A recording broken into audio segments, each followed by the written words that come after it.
कहानी की शुरुआत में हमें अटलांटिक ओशियन का सीन दिखाया जाता है। यहाँ हम समंदर के 16,000 फीट नीचे एक स्टेशन को देखते हैं जो कि ट्री ओशियनिक कॉर्पोरेशन कंपनी का था। इस कंपनी का काम था कि समंदर से मेटल और कीमती पत्थरों को निकालना। यहाँ हम एक टीम को देखते हैं, वो सिल्वर का सैंपल ले रहे होते हैं। उनका टीम कैप्टन ब्रैक उन पर कंट्रोल रूम से नजर रख रहा था। वो सब अपना काम खत्म करके बेस पर वापस जाने लगते हैं। तभी उनमें से एक आदमी सिक्स पैक आते वक्त पानी में से एक कीड़े को पकड़ लेता है जो दिखने में एक मकड़ी की तरह लग रहा था। वो उस कीड़े को अपने साथ ले जाने लगता है। तभी अचानक आते वक्त टोनी नाम के बंदे के सूट में कुछ खराबी हो जाती है और उसके सूट में ऑक्सीजन की कमी होने लगती है। इससे उसे सांस लेने में दिक्कत आ रही थी। वो अपनी हेल्प के लिए बैक से कहने लगता है। फिर बैक अपनी टीम के डॉक्टर ग्लेन को बुलाने लगता है, लेकिन वो कंट्रोल रूम में नहीं था और वो उसकी बात को नहीं सुन पाता। फिर बैक खुद ही टोनी के सूट के ऑक्सीजन का लेवल ठीक करने की कोशिश करने लगता है, लेकिन ये उसे पता नहीं होता कि कौन सा बटन दबाना है। वो बाकियों से कहता है कि उसे वो जल्दी से बेस पर ले आए। टोनी के सूट में फिर भी पानी भर जाता है और वो बेहोश हो जाता है।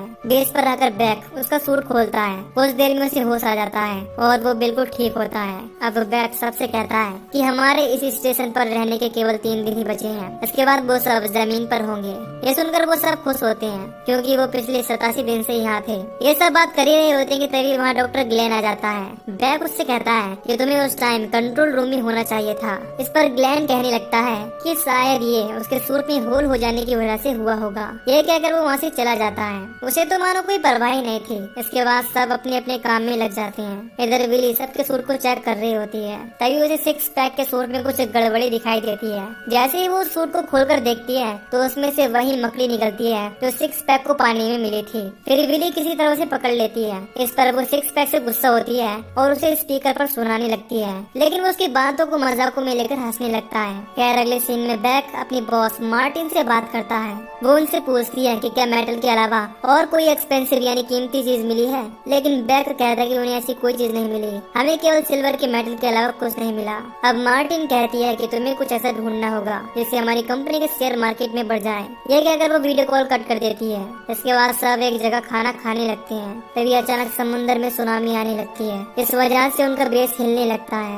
यार सिक्स पैक जब अपने बेड पर लेटने जाता है तभी उसे वही मकड़ी मिल जाती है। इसे देखकर वो डर जाता है और बाहर आकर बिली को सुनाने लगता है क्योंकि उसने ही मकड़ी वहाँ रखी थी। उन दोनों को लड़ता देख बैक उन्हें बाहर खुदाई करने भेज देता है। बिली को वहाँ एक मेटल का टुकड़ा मिलता है। बैक उन्हें और कुछ भी ढूंढने को कहता है। तभी सिक्स पैक नीचे एक खाई में गिर जाता है। उसके गिर जाने के बाद कंट्रोल रूम में उसका सिग्नल मिलना भी बंद हो जाता है। अब बिली कहती है कि वो उसे ढूंढने जा रही है। कंट्रोल रूम में सब आ जाते हैं और सिक्स पैक को ढूंढने की कोशिश करते हैं। कंट्रोल रूम में बैठे सब लोग देख रहे थे क्योंकि हर सूट में एक कैमरा लगा था। इसके बाद बैक वो मैन से पूछता है कि सूट कितनी देर तक पानी में सर्वाइव कर सकता है। इस पर वो कहती है कि वो केवल 30 मिनट ही सपोर्ट कर सकता है। अब बिली को आगे जाने पर एक डूबी हुई पुरानी शिप मिलती है। डॉक्टर ग्लेन बताता है कि ये शिप रचिन है। उस शिप का नाम लेवाइथन होता है। इसके बाद बैक जोन्स और कॉफ को सूट पहनने को कहता है जिससे वो जल्दी से सिक्स पैक को ढूंढ पाए। वो मैन इस शिप के बारे में सर्च करती है जिससे पता चलता है कि ये शिप अभी भी रशियन नेवी में एक्टिव है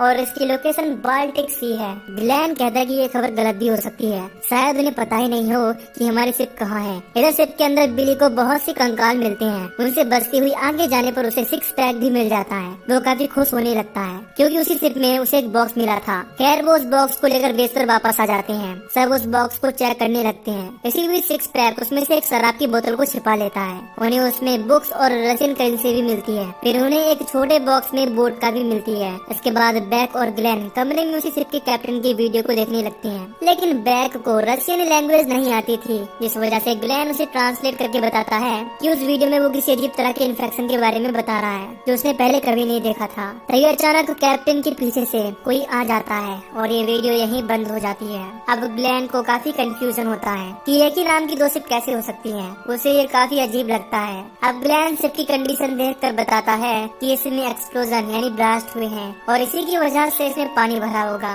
अब बैक ये सुनकर कहता है कि मैं यहाँ अपनी टीम के साथ मेटल और स्टोन्स को ढूंढने आया हूँ, मुझे किसी बोट से मतलब नहीं है। अगले सीन में सिक्स पैक उसी बोतल को अकेले बेड पर जाकर पीने लगता है। ये वही बोतल थी जो उसने सभी से छिपाई थी। यहाँ वो मैन भी आ जाती है। फिर सिक्स पैक उसे ड्रिंक सर्व कर देता है। इसके बाद दोनों उसे पीने लगते हैं। अगले दिन सिक्स पैक को अपनी तबीयत खराब दिखाई देती है। इस पर वो ग्लेन के पास ट्रीटमेंट के लिए चला जाता है। अब ग्लेन उसे चेक करता है। यहाँ हम देखती हैं कि सिक्स पैक की कमर पर अजीब तरह की एलर्जी होने लगी है। फिर ग्लेन उस एलर्जी की जांच के लिए उसके गले से सैंपल ले लेता है। उसके बाद वो उस सैंपल को माइक्रोस्कोप से चेक करने लगता है। तब उसे पता चलता है कि ये एलर्जी एक तरह के म्यूटेशन सिमुलेशन है। ग्लेन ये देखकर काफी परेशान होता है। अब एलर्जी उसकी बॉडी में धीरे धीरे बढ़ने लगी थी। ग्लेन को काफी कोशिशों के बाद पता चलता है कि ये बीमारी एक जेनेटिक ट्रांसफॉर्मेशन है। इससे सिक्स पैक तेजी के साथ बदलने लगेगा। सब अपना काम खत्म करके वापस स्पेस पर आते हैं। फिर ग्लेन बैक को अपने केबिन में बुलाता है और सिक्स पैक की कंडीशन को दिखाता है।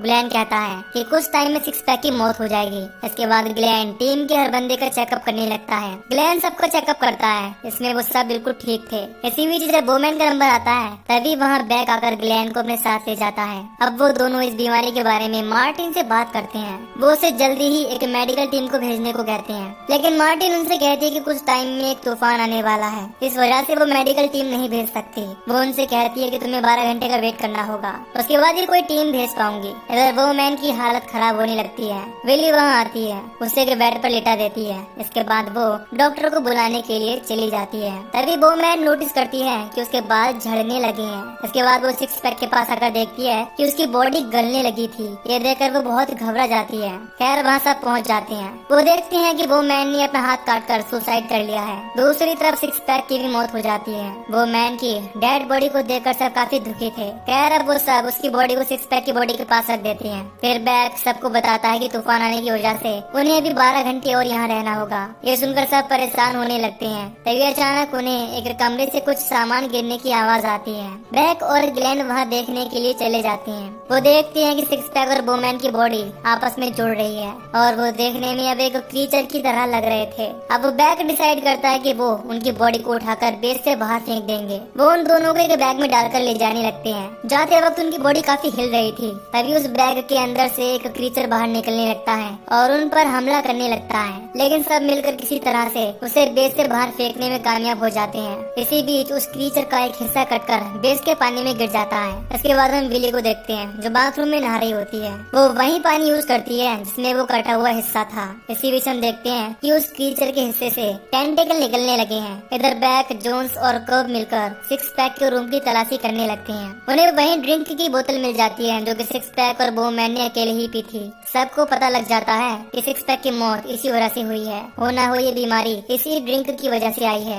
अब अगले सीन में हम जोन्स और टोनी को देखते हैं जो किचन में खाना लेने आए थे। टोनी जैसे ही ऊपर का ड्रॉर खोलता है उसमें से वही क्रीचर का टेंटिकल निकलता है। वो टेंटिकल अब एक फिश की तरह दिख रहा था। वो टोनी की बॉडी में घुसने लगता है। वो उसे खुद से दूर रखने की काफी कोशिश करता है। ये देखकर जोन्स डर जाता है और सबको बुलाने के लिए चला जाता है। जोन्स उसे वहीं कमरे में बंद करके जाता है, लेकिन जब सब यहाँ आते हैं तो टोनी वहाँ नहीं मिलता। वो टेंटिकल उसे पानी के अंदर खींच कर ले गया था। तभी वो देखते हैं कि बिली अभी उनके पास नहीं है। फिर वो सब उसे ढूंढने के लिए चले जाते हैं। कुछ देर में उन्हें बिली मिल जाती है जो कि बेस में वॉकिंग कर रही थी। इसके बाद वो सब क्रीचर को मारने के लिए हथियार ले लेते हैं। जोन्स एक फायर गन ले लेता है जिससे वो उस क्रीचर को आसानी से मार पाए। अब कॉब को एक जगह पर कुछ वायरिंग खराब मिलती है। फिर वो उसे देखने लगता है। तभी उस पर वो क्रीचर अपने टेंटिकल से अटैक कर देता है और उसे खींचने लगता है। इसी बीच ग्लेन वहाँ आ जाता है और उस टेंटिकल को काट कर फिलहाल कॉब को बचा लेता है। क्रीचर के टेंटिकल ने कॉब के पैर में घाव कर दिए थे,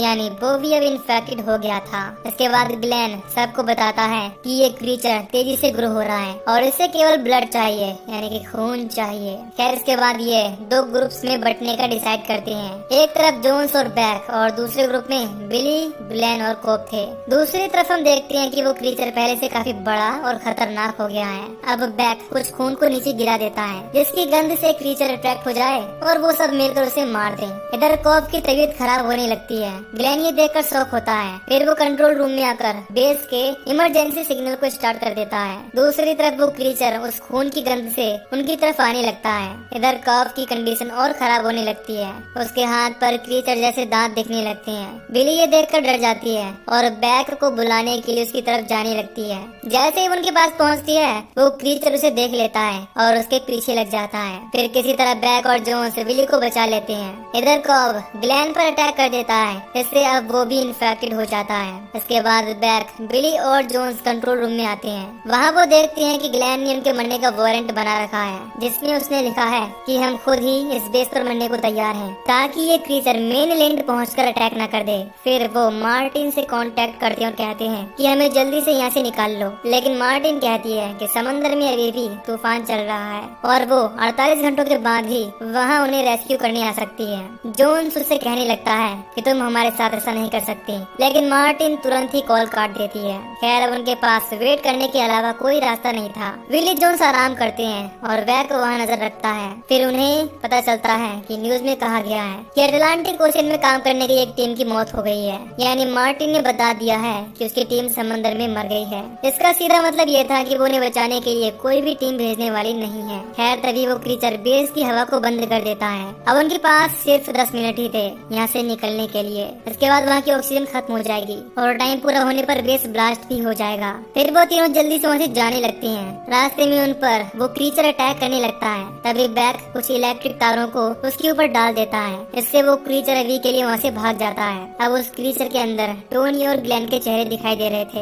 यानी उसने उन्हें भी अब्सॉर्ब कर लिया था। वहाँ के दरवाजे खुद ब खुद लॉक होने लगते हैं। तभी वो क्रीचर वहाँ आकर बैक को पकड़ लेता है। वो जैसे ही अपनी टेंटिकल से उस पर अटैक करता है, बैक एक मशीन लेकर उसके टेंटिकल को काट देता है। इसके बाद वो क्रीचर उसे छोड़ देता है। फिर वो तीनों वहाँ से बचकर अपने सूट्स के पास आ जाते हैं और उन्हें पहनने लगते हैं। अब ब्लास्ट होने में केवल 2 मिनट ही बचे थे। जोन्स और बिली अपना सूट पहन लेते हैं। तभी वो क्रीचर फिर से वहाँ आ जाता है। बैक उस क्रीचर को मारने का डिसाइड करता है। वो उन दोनों को बेस से बाहर निकाल देता है। फिर वो किसी तरह उस क्रीचर को एक ट्रैप में फंसा देता है और जल्दी से अपना सूट पहनने लगता है। वो क्रीचर उसे रोकने की कोशिश करता है, लेकिन उसका मुंह पैनल में फंस जाने की वजह से कट जाता है। खैर अब टाइम पूरा होने की वजह से बेस पूरी तरह से ब्लास्ट हो जाता है। कुछ देर में वो तीनों पानी के ऊपर आ जाते हैं। उनके ऊपर आने पर मौसम बिल्कुल ठीक था, यानी मार्टिन उनसे सब झूठ कह रही थी। तभी उन्हें वहाँ एक हेलीकॉप्टर उड़ता हुआ दिखाई देता है। फिर बैक फ्लेयर को फायर कर देता है। इससे हेलीकॉप्टर का ड्राइवर उस फ्लेयर को देख लेता है और उनकी तरफ आने लगता है। लेकिन तभी पानी में काफी सारी शार्क्स आ जाती हैं और उनकी तरफ बढ़ने लगती हैं। खैर हेलीकॉप्टर की आवाज से वो शार्क्स वहाँ से भाग जाती हैं। इसी बीच वो क्रीचर फिर से वहाँ आ जाता है और जोन्स को पकड़ लेता है। अब बैक विली को हेलीकॉप्टर के पास छोड़कर खुद जोन्स की हेल्प करने चला जाता है, लेकिन क्रीचर जोन्स को खा जाता है। फिर बैक एक बॉम्ब को उस क्रीचर के मुंह में डाल देता है। तभी एक बहुत बड़ा ब्लास्ट होता है और इस बार वो क्रीचर मारा जाता है। इसके बाद बैक हेलीकॉप्टर पर लटक जाता है। फिर वो दोनों अपनी कंपनी पहुंचते हैं। वहाँ उन्हें मार्टिन मिलती है। मार्टिन उन्हें जिंदा देखकर काफी खुश होती है और कहती है कि तुमने कर दिखाया, तुम कैसे हो। तभी बैक उसे एक पंच मारकर नीचे गिरा देता है और कहता है कि बहुत अच्छे। इसी के साथ ये मूवी यहीं पर खत्म हो जाती है। तो दोस्तों अगर आपको इस मूवी की एक्सप्लेनेशन पसंद आई हो तो वीडियो को लाइक और चैनल को सब्सक्राइब कर दीजिए। बाकी मैं मिलूंगा आपसे न्यू वीडियो में। Till then take care, love you, bye bye.